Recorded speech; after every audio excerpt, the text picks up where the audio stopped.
Back in the day, before streaming, before CDs, we listened to music on albums. A vinyl disc spinning 33 and a third revolutions per minute brought us great music one side at a time. 20 or so minutes of music, 4 or 5 songs usually, that created a single listening experience. This format exposed us to other songs of the artist, not just the hits, and often flowed in an order that was created to build and maintain or mold a musical experience for the listener. Sideshow brings musical experiences from the past to life today. Here, we discuss and review individual sides of record albums we have grown to appreciate and hope you will too. Welcome to The Sideshow.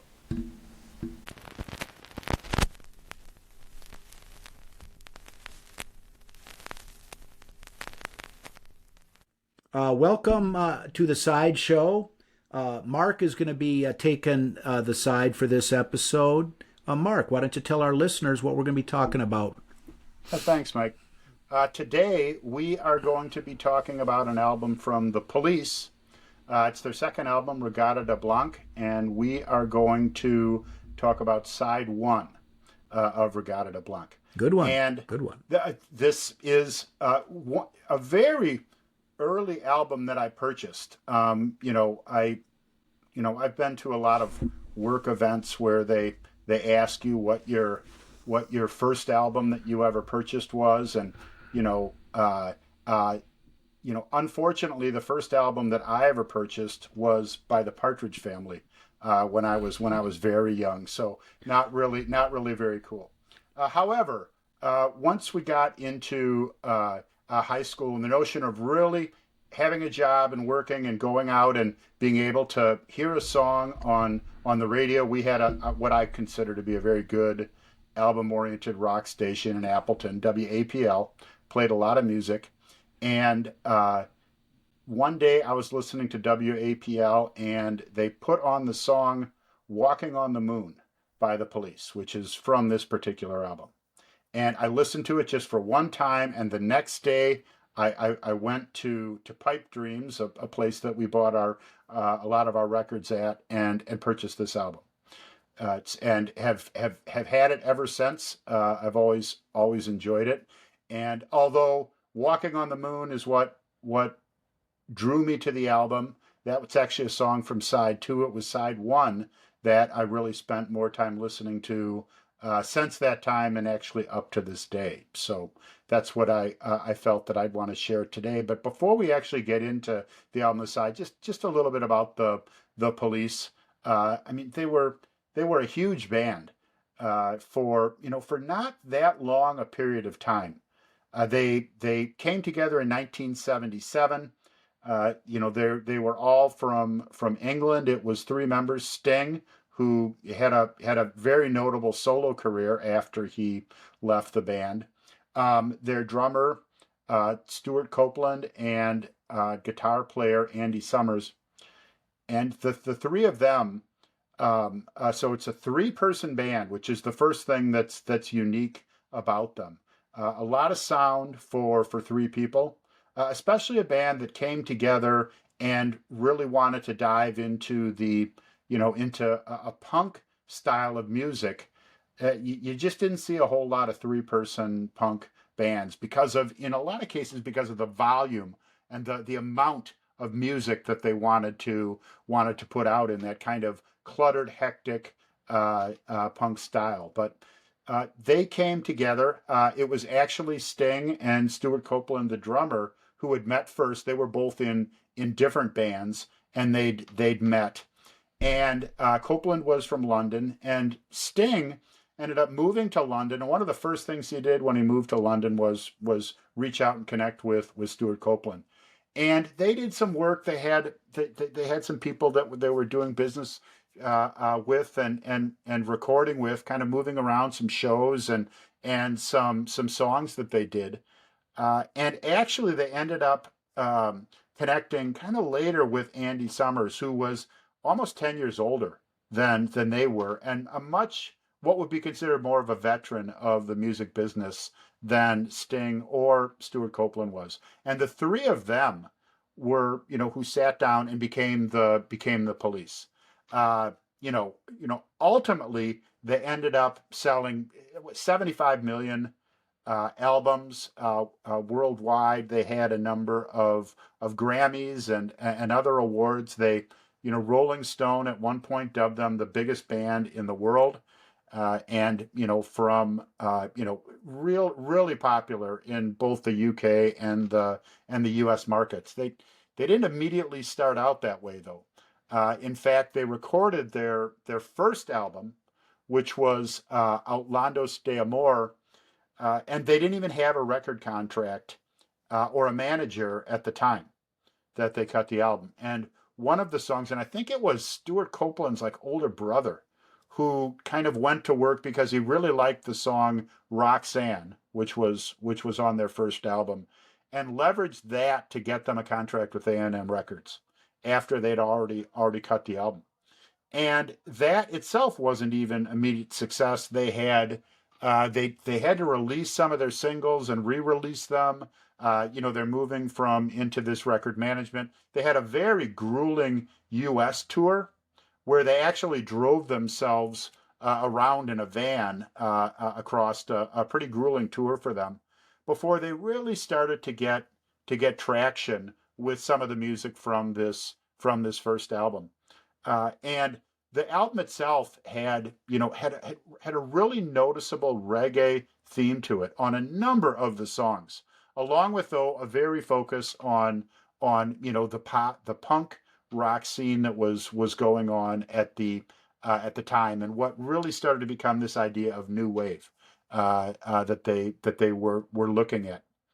Well, that was in 1978 when that album came out. Again, they had this pretty extensive tour, and they were then looking to produce another album. You get a record contract, they want more material. And in 1979, they came out with the second album, Regatta de Blanc, which had much more initial traction than their first album did. And just before we dive completely into that, a little more what happened afterwards. A third album followed very quickly. Again, the record company was pushing them to keep producing. That one was called Zenyatta Mondatta, and also had a couple pretty large hits and really huge success much more rapidly. You could just sense commercially that they had now made the scene. Anything that they came out with was going to get some listen and some success. And they continued to put out a couple more albums, Ghost in the Machine, and then ultimately their final studio album, Synchronicity, in 1983. And then they ended up disbanding in 1984 when they were on the top at the peak of their career. Again, this was right around the time they were dubbed this biggest band in the world, and Sting went on to have some pretty significant success as a solo artist. They had a couple returns to tour again, which were all incredibly commercially successful. Again, based on the popularity of the band, but a really interesting and incredibly successful band that kind of had to work for it to get things going early on. The and you kind of summed it up relatively well. I mean, the really 5 albums is what they Mm-hmm. had, and the Police they went from the late 70s into the early 80s and sort of defined that, because by the early 80s, MTV era. Yeah. I mean, Synchronicity was ubiquitous on MTV, Mm-hmm. which was very big at that time. And the first album kind of had that sort of reggae new wave Yep. sound. I think I think that you really have to consider. I think new wave is probably a better label than punk, Yeah. Yeah. because Yeah. I'd agree. I'd agree. I'd agree. And Regatta de Blanc was really just kind of a more polished version of the Police sound. And I think that Regatta de Blanc is when the Police sound was formed. Yes.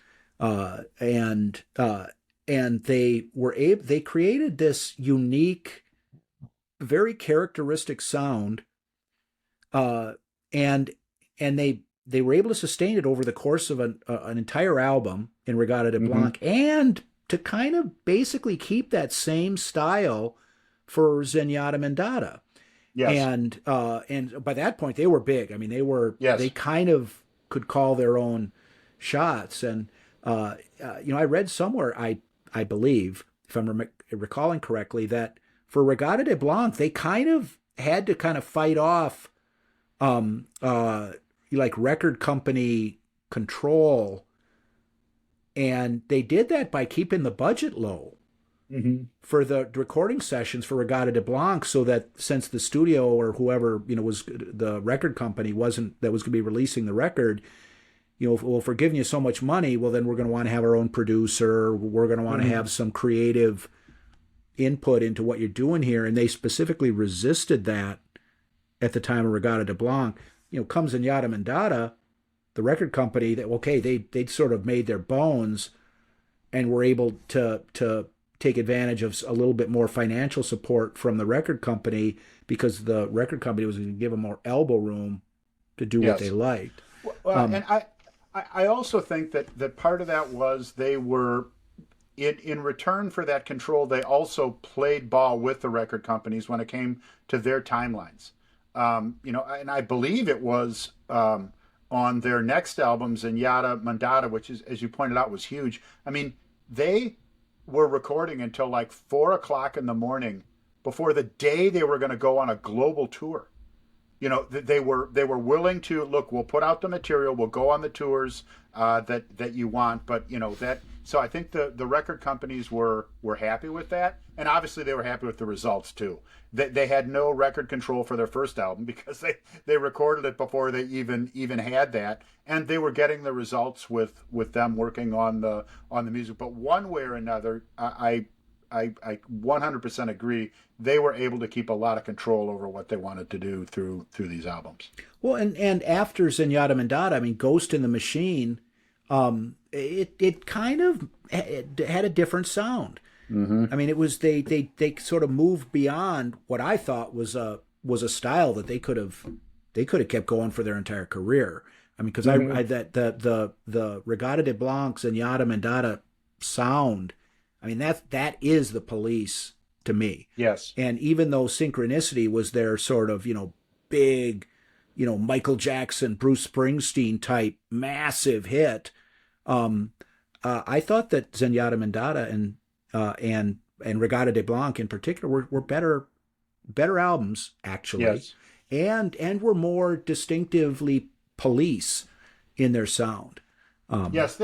I think that uh, absolutely. If you're going to listen to, if you've only got time for a little bit of Police, you want to focus on these earlier albums. I yeah. think that's guidance that I'd give anybody. And I also agree with you what you said before about Regatta de Blanc is where they first established that Police sound. The very unique vocals from Sting, and an incredibly just kind of tight drumming from Stuart Copeland. A lot of rim, on the, and a sound to that drumming that was always there and always, and moving, pushing the music. Not he wasn't one of these drummers that had this huge drum kit. This wasn't like a Neil Peart type setup. He was pushing the music forward with a very kind of traditional drum kit in a very unique way, and a sound that was that you could pick out for the Police. So, Well, and pretty all collaborative group as well, with a mix of individual writing and then the entire group writing and contributing to some of the songs as well. well, they all three members of the band made good use of their respective instruments, Mm-hmm. and like the way you point out the little distinctive things that Copeland would throw in, and he did more than just laying down the beat in Mm-hmm. his drumming, and Andy Summers, the guitarist, a lot of texture and color to his playing, but it was simple. It wasn't screechy sustained guitar solo type stuff that he was doing, Hmm. but a lot of substance there, and Sting is he just kind of did the same thing, figured out ways to use his instrument that would be more than just keeping the alternating bass line to fill the pocket with the drummer. They did more than that, and so interesting collection of guys, and they made a lot, like you say, they made a lot of sound for Hmm. three guys, and it Well, let's take a look at the album. This we have here the album Regatta de Blanc, kind of the three on the on the cover. On the back, the songs and the three of them. And I want it noted for the record that this what has always been the hair that I wanted. Just to get that out there. When I was in high school, when I bought this album, my hair was completely unmanageable. I entered the service where I didn't have any of it to worry about, and then since that, well, nature has taken over. But if I can ever go back in time to my 20s, besides doing all the things I'm going to do about buying the right stocks and that type of thing, the first I'm going to do is find someone that can give me hair like this. Always enjoyed it, but kind of a cool look. The three of them, taking a bow or bowing down, and then that just very kind of new wave style to their dues that they're showing off, and then on the on just pretty basic sleeve itself with some art of the band. Um, and we will be talking about side one, the first side of the album. It starts with the song "Message in a Bottle," and this is again very, as we talked about. There's kind of a style that goes through all of this album and really became that Police style, and it really displays itself on this song. And I kind of describe it as a nervous energy that they have. It's always moving. It never drags. There's always an energy to it, but there is a kind of an edginess or a nervousness to it that you hear. And in the song "Message in a Bottle," which has got just a great, this whole notion of Stuart Copeland and his drum track. This really shows it in this particular song. From the very start, as the song opens, all the way through, you hear this kind of drum that we're talking about. A lot of rim of the things that is just a tapping and driving the song forward, along with what is kind of a light and higher pitched guitar sound, also moving very quickly, that you hear that goes along with. So, "Message in a Bottle" is it's a song about loneliness. It's about a person that's a castaway on a desert island, is just a castaway, an island lost at sea, another lonely day, no one here but me, is how sets it up, just alone on an island. And this person decides they're going to send an SOS to the world. And you hear this a lot, and they hope that someone gets their message in a bottle. So this castaway is throwing this message in a bottle out to sea. And as you go through the song, a year passes. Just he's still alone. He's by himself. Nothing. And then through a couple parts of the song, again, you've got this driving music that is just keeps the song moving, quick moving, toe tapping type stuff. It's about this loneliness. He's still alone. He takes one little refrain in the lyrics to talk about how love can mend your life, but love can break your heart. It's almost like, yeah, I'm not gonna, yes, love could mend my life, but can also break my heart. So kind of casts that aside immediately, and then returns to this loneliness in his life. But one day he walks out, and he couldn't believe what he saw: 100 billion bottles washed upon the shore. So he finally got his answer, and there's clearly 100 billion other people that are also alone that have now sent him a bottle in return. And it's really about, yes, there's loneliness in life, but there's a lot of people that feel that way. So you don't need to be alone in your loneliness. The well, and just lyrically, because I think it's about isolation, and Mm-hmm. that as you say, the bottom line is that people are always going to be isolated from others to some extent. Mm-hmm. And whether the island motif is a metaphor for just the fact that we live in these large cities, and people are, you're people around you all the time, and you never talk to them, you don't know who they are, you have no idea what's going on in their lives. And um uh uh so it when you said earlier it's a song about loneliness, is basically it's not rocket science what the Yes. song is about. But it's a and the you talked about the opening and the guitar. Andy Summers gets a lot of. I mean, his sound really permeates all of their songs, and this one is just it's a good example of there's a lot going on with what he's doing, and it's very well played. It's got a very unique feel and texture to it, but it's not overpowering. It's not it's not jamming power chords. It's really good playing with a very unique sound to it that fits very well into the kind of the reggae new wave style that the Police had sort of developed for itself. Mm-hmm. And it sounds like a hit on the radio. Yes. I mean, it really does. But it doesn't sound cheap or trite or thrown together. It's not something like, well, let's sit down and write a hit. Mm-hmm. It doesn't sound like that.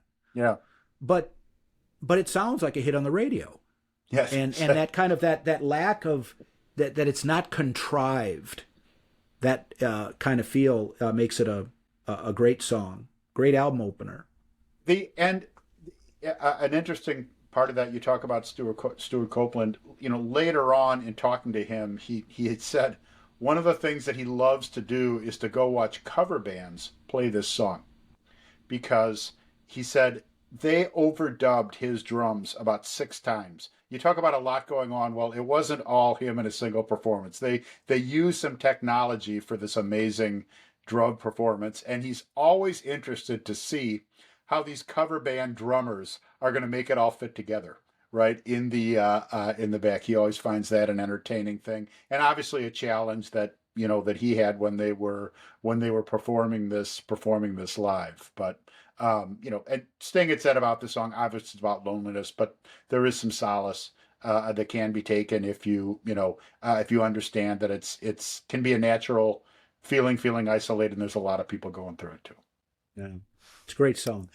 So, and then we follow that with the song Regatta de Blanc, and there's been kind of a lot of back and forth about what regatta is the name of the album. Regatta de Blanc actually means that people is like it's white reggae, and then other people will point out, well, regatta really doesn't mean reggae, and in French that means like boat, or so. The bottom line is, in later interviews, it was like we were just trying to put some words together that sounded, had a sound to it. So the song "Regatta de Blanc" is actually considered, even though it does have some lyrics, it's very repetitive lyrics that are just almost like a native sounding, Chant, more of Rio. a chant, Yes, more of a chant. That goes along, and it's actually been considered an instrumental by most. In fact, their first Grammy was for this song, and it was for an instrumental performance that they had. So it's a it's a unique, fast moving, very tight start to the song, and then this kind of native chant. It keeps you moving along. It's got kind of a pleasant tune, but I really view it as although it's a good song, it really is just a very smooth bridge from Message in a Bottle onto the rest of the album. The I read somewhere that the Regatta de Blanc, the song was taken from like an instrumental jam that they would do in live performance, that they just kind of came up with, and was part of their live show. And I don't know I think it's great playing. I mean, Oh it yeah. just it when I first heard that, I thought, oh, these guys just put a track on their album from when they were screwing around in the studio, just jamming. Hmm. Now, I think that they was a little more deliberate than that, probably, but it's that kind of song, and the way the chant comes around. I mean, first they're doing Rio Rio, then Rio Rie Rio, and then but that Rio Rie Rie yay yay yay Yeah. yeah, and then they blast into the closing part of the song where they're kind of rocking out, Yes. and it's just cool.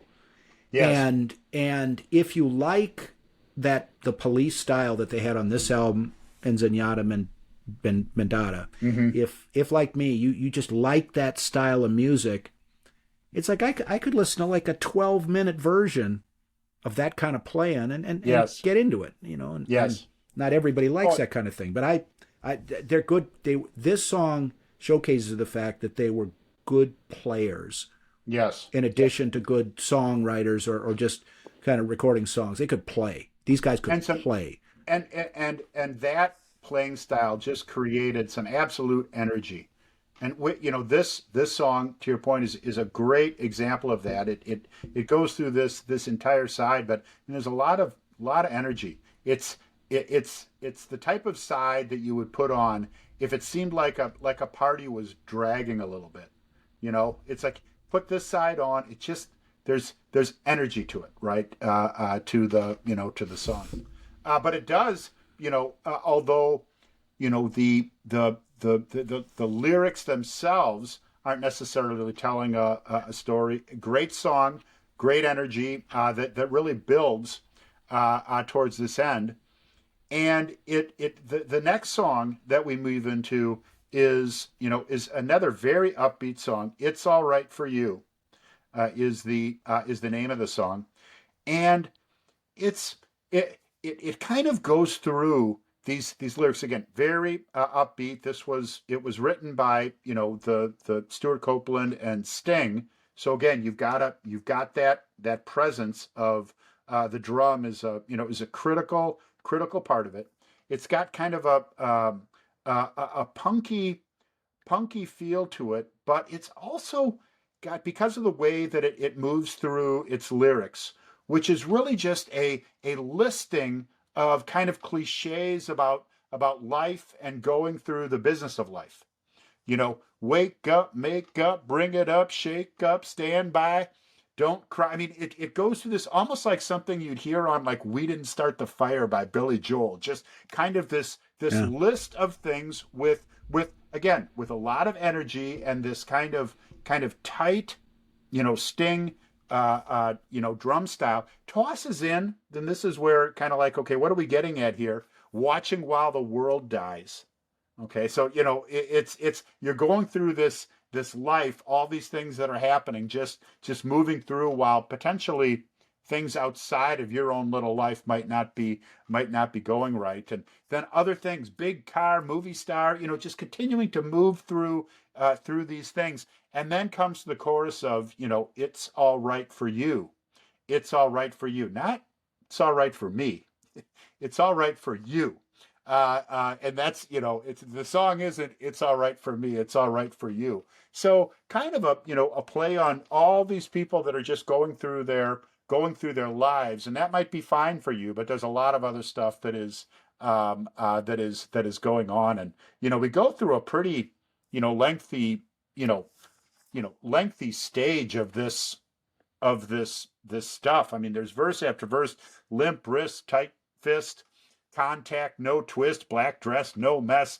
Just kind of moving through all these different parts. Goes very quickly from verse to verse, and we do get a guitar break after one of the choruses, but it keeps moving you through, and then back to this chorus of "It's all right for you." It's all right for you, that kind of brings you back to that notion. Cool song, very high energy, great drums going on with that, and just a very fast moving set of vocals that keeps the song moving. The I think this is a great song because it's simple, it's straightforward.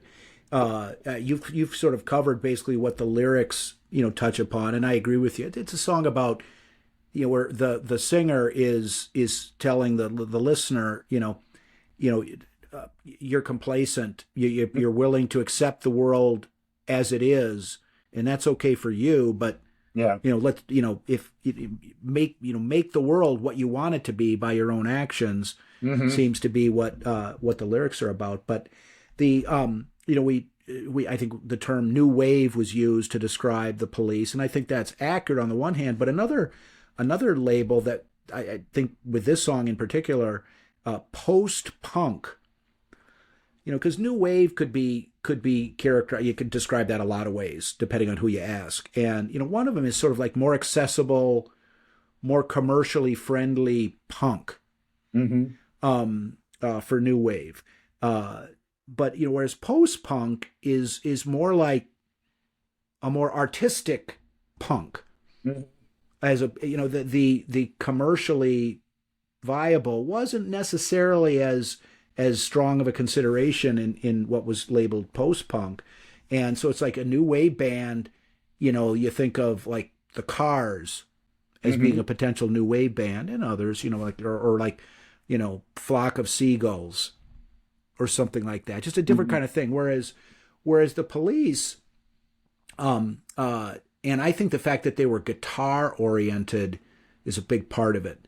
One of the bands that's really a kind of the quintessential post punk band is Joy Division, which Hmm. sort of was the original band before New Order came around and had some popularity, kind of synth pop type stuff. But Joy Division they had keyboards, but they were a guitar oriented band. Hmm. And I think that the Police are close, are kind of midway between those two poles. They're both post punk and new wave, and this song leans on the post punk side of things because there's sort of an accusatory quality to the Hmm. lyrics, not in your face, but a little bit of a you're not, it's all right for you. Yeah. Well, knock yourself out, And and the guitar break just before you chime in, the yeah. guitar break, it's aggressive. It's aggressive sounding guitar. I mean, it Yeah. has that sort of amplified pace to the song. That's one of the things that punk and new wave brought about Hmm. in radio music. But you were going to say, Well, and just there's I, I agree with you. You have this kind of sequence or evolution of music, which we see in a lot of different styles, and in some cases, you've got people that just wanted to go into a different direction, and in other cases, there's just a refining as people get a little bit clearer understanding when you talk about like punk music moving to new wave to post punk. You know, the at some point people want to make some money off this stuff, meaning it's got to be a little more accessible and a little bit more broader audience. And I think that you saw, when you look at, I think that the new wave was a broader appeal than punk was, and post punk would be even a broader appeal than that. That again, when you start to get more and more bands that are out there, and some of that had to do when we talk about post punk bands is the big introduction of a lot of keyboards into popular music, and that not that people didn't still enjoy listening to guitar, but I mean the '80s, a lot of keyboards in the well, '80s that uh, that I that think that kind of went on. synthesizer perhaps being the Yes. synthesized keyboards being a big part of that. Absolutely, absolutely. But as that began to take, a bigger part of music, there's people that enjoyed, very, guitar, rock and roll that kind of felt a little bit out in the cold on where No. some of that music was going. And, there was some bands that were able to keep a very rock song sound doing that. But the Police, as we're talking about here, no keyboards here. We're talking, you got a drummer, a guitar, and a bass, and just putting out this kind of music. And I would agree with you that that guitar break was aggressive, and I do think that it was this. a mentality like a punk mentality, because they're they're pointing out, at least in the lyrics, that most other people are not are just living their daily lives, and because part of the song says it's all right for you and you and you and you and you and you. It's like everybody else is kind of wrapped up in their own lives and misery and not kind of like seeing the bigger picture. And I'm kind of an individual here, or we're individuals that are just taking a different view of this. So which I think is a very punk kind of Yeah. attitude going on. But I mean, I think you saw similar progressions as you get into what people would have thought as grunge music early on. Let's fast forward a few years now, right? And what became more popular grunge music. It's like, well, these guys just got a little bit more refined, a little bit better at doing it, and became very popular and very mainstream, as opposed to what some of the roots of that kind of rock and roll really came from. So anyway, back to the Police and back to them. We do move from there to another song that has got some aggressiveness too, and that's "Bring On the Night." And I really I like the way that this song it moves back and forth. It starts out with this very kind of again tight, neat, like a staccato type. Again, that drum, and even what we're hearing from the guitar and bass are very just it's tight. But dit is the way that it moves, but it changes right as we move from a chorus about how this afternoon has gently passed me by, the evening spreads its sail against the sky, which is the words and lyrics are soft, but the music itself is very tight, regimented type music. And then we switch into the chorus, which is "Bring on the Night, couldn't stand another hour of daylight," and it moves again to this more harp like kind of thing, back and forth from the chorus. We start with staccato, very unique stuff. We have these verses. You're almost hearing a much smoother harp like kind of sound to the music. And then when it brings it back to the chorus again, "Bring on the Night," it gets more regimented again, more hard. So the song goes back and forth between these two types of feels: a flowing type feel, like a harp, and this very regimented type staccato type feel. And I as I first listened to this song, way back in the day, it was really about, especially with youth, to me, is the idea of, look, we're all waiting for the night. The day is just boring. What are you doing? You're sitting in school, or you've got some, whatever. You're waiting for the night. That's when you're going to get together with your friends. And look, this notion was not alone. If you've heard "Night Moves" by Bob Seger, if you've heard, other songs that, much more recently, Kid Rock talking about sipping whiskey from the bottle, not thinking about tomorrow. This stuff all happens at night. And I first looked at this song as like, look, we're just bring on the night. That's where the fun is. That's what we're waiting for. The days are just wasted. But the more that I've listened to this song, it really feels a little bit different than that, because of the fact that these choruses are just so much more edgy there than the smooth flowing days. And you listen, he doesn't just say "bring on the night." It's he drags it out. "Bring on the night." It's really kind of a darker kind of sound. And so I kind of moved away from "the good things happen at night," and the more of a now the night is where I, I've been waiting for it. The interesting thing is, in kind of later readings, the song was actually written by Sting before the Police formed. It's when he was in his previous band, and he'd envisioned the song to be about Pontius Pilate, more of a dark character, and he actually switched his way of thinking after he read the book Executioner's Song, and then he began to think about the song being about Gary Gilmore And he said from that time on, when he sings that song, that's who he thinks of. So it's like, yeah, my notion of a bunch of kids having a good time at night, as opposed to, no, this is Gary Gilmore getting ready to head into the night to do some of his business. A little bit of a range of thoughts there. But to bring back again the way that the music changes from a smooth flowing piece of during the day, and then as he moves into Bring on the Night, the change into this very regimented staccato kind of feel is really what stands out the most in this song. The well, lyrically, I agree with you that it is kind of a dark song. It's not a bring on the night so we can party. It's different. I mean, the singer, it's sort of like he wants to be stuck in between today and tomorrow. Yes. Because he talks about, I couldn't stand another hour of daylight, and then the future is a question mark. So there's uncertainty there. It's not like and he's the light is staring me blind. Mm-hmm. It's not, he's not looking for tomorrow. He's looking for tonight. Yes. And he wants to get rid of today.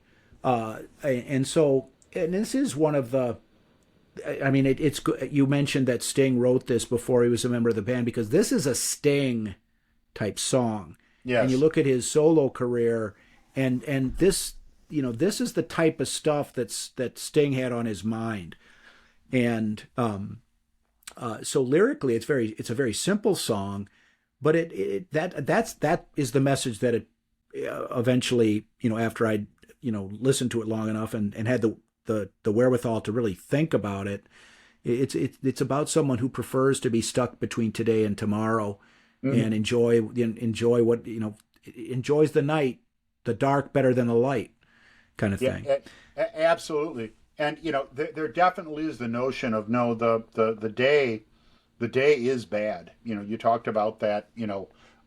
Couldn't stand another hour of daylight, and also the idea he says in here. God, bid this yesterday goodbye. He was not happy with the day. He was not happy with the yesterday.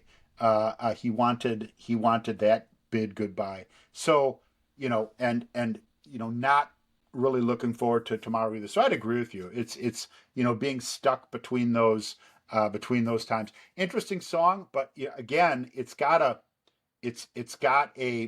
good rhythm. It's fast energy putting into it, and also some very aggressive guitar that's in there. There's this kind of dun dun dun dun dun dun dun, that seems to pull at you as a guitar piece. So some aggressive guitar in there as well that keeps this song sounding edgy, and again kind of nervous. Instrumentally, at the beginning of the song,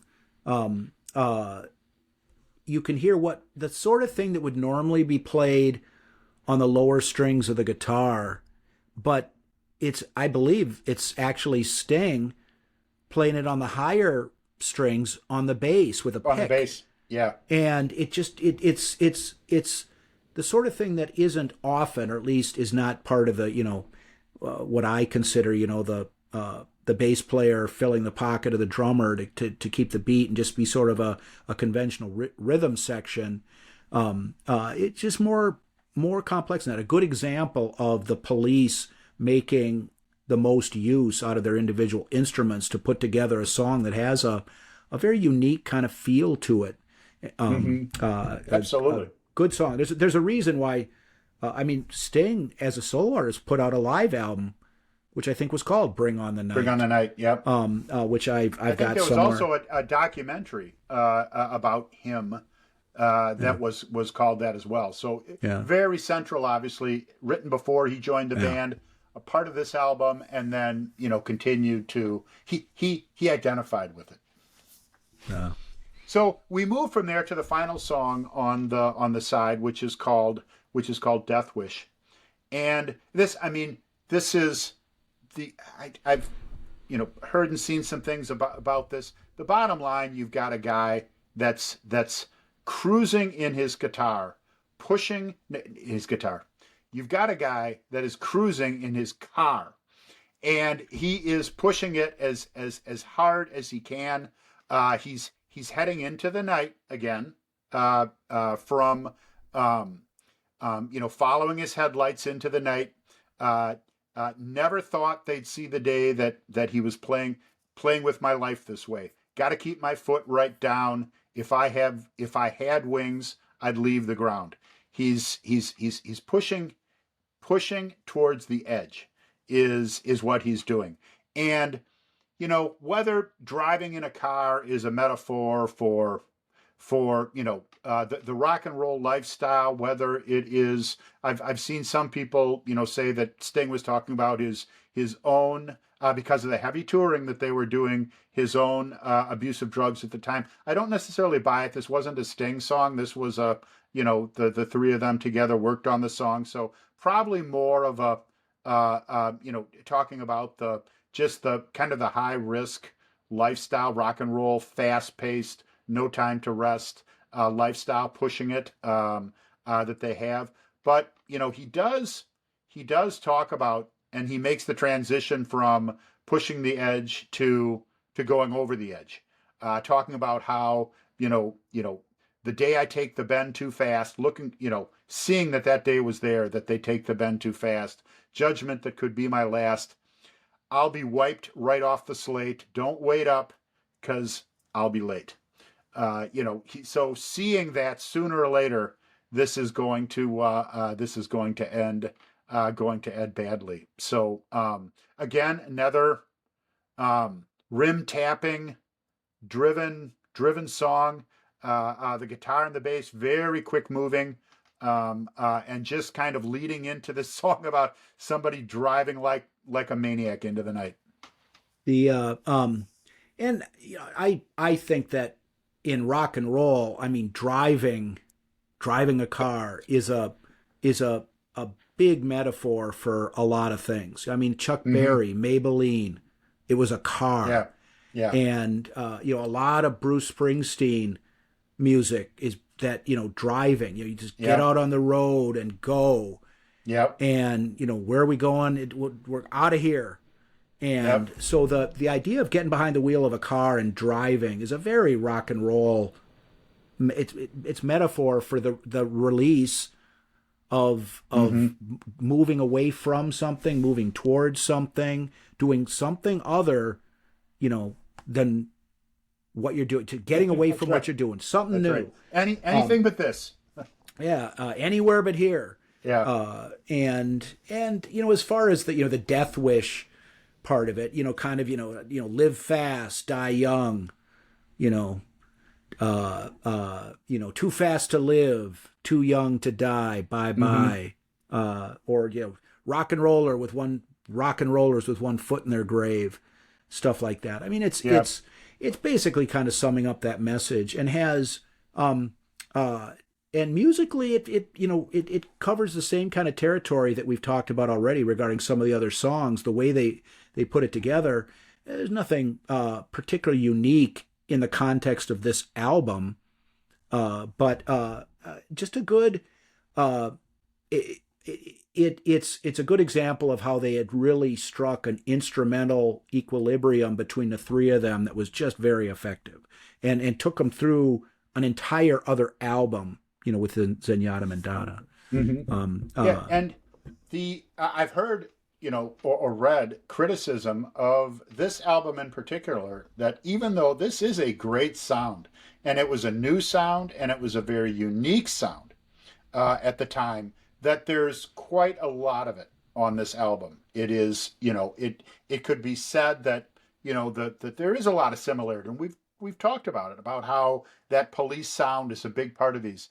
I don't completely agree with that criticism, though, because these songs are different songs, and there's a uniqueness to each of the songs. There's a uniqueness to what they're talking at and kind of driving at these songs. And although I think that a lot of people will listen to this side, and this final song, Death Wish, would not be what they'd see as the best. But I mean, this topic of not just getting in the car and driving, which I 100% agree with you. I mean, so many people look at that as just a fantastic metaphor of rock and roll itself. But, this song talks about actually going to that edge. And as I think about that, I cannot not think about Hunter S. Thompson writing in Hell's Angels about on his motorcycle at night driving down that coastal highway and pondering the edge and the notion that there's no honest way to explain it because the only people who really know where it is are the ones that have gone over, and everybody else has somehow pulled themselves back, and in this song, definitely as you look towards the way that it ends, the song ends, it is the intention that they eventually will know where the edge is, because the song ends with them, yes, they have gone over, and there wasn't some other fear or somebody helping them or whatever that was able to pull them back from that. And I cannot listen to this song without thinking of the words of Hunter S. Thompson. Well, and one of the lyrics in the song is, I got to keep my foot right down, which I figured his right foot, in other words, the accelerator. Yeah. Mm-hmm. And Hunter S. Thompson has used that analogy to describe, his own, people ask him if he had some sort of mystical, philosophical quest in mind when he was, using drugs and stuff like that. And he said, no, I'm basically just pressing my accelerator and seeing how fast I can go. And so that's really a very apt comparison that you make with some of the things that Hunter S. Thompson has written. And as far as what you said about the sameness of the style on the album, that's true as far as it goes, but it's a good sameness in my humble opinion. And there's a CD I've got. I like, among many other types of music, I like blues music, and there's a CD by a blues guitarist named Freddie King. Very big influence on Eric Clapton. As far as blues guitarists goes, very well known. And it's called Just Pickin', and the entire CD is 24 tracks, all of them 2 or 3 minutes long, of just instrumental Freddie King, and that's it. Mm-hmm. A lot of sameness. Yep. It's great. Yeah. It's great. It's great. If you like that stuff. Yeah. And I do. And I like the Police sound. Yes. On Regatta de Blanc and Zenyatta Mandata. I like it. And, they could have, if they would have made 6 more albums after Zenyatta Mandata that just maintained that style, I probably would have ended up liking all of it. Yeah. And because they're able to put enough variety in the songs on this album and on the next one. And so it's a worthwhile sameness, in my opinion. Absolutely, and what they've ended up doing here is, again, a really great band, and this being one of really kind of the first album that settled into this thing that made them great and so popular, and what came together as a great side from start to finish. 5 songs that work together very well to what was the kickoff of a sound that would carry them a really long way. The Police, Regatta de Blanc, side 1. Great side. Definitely a great side.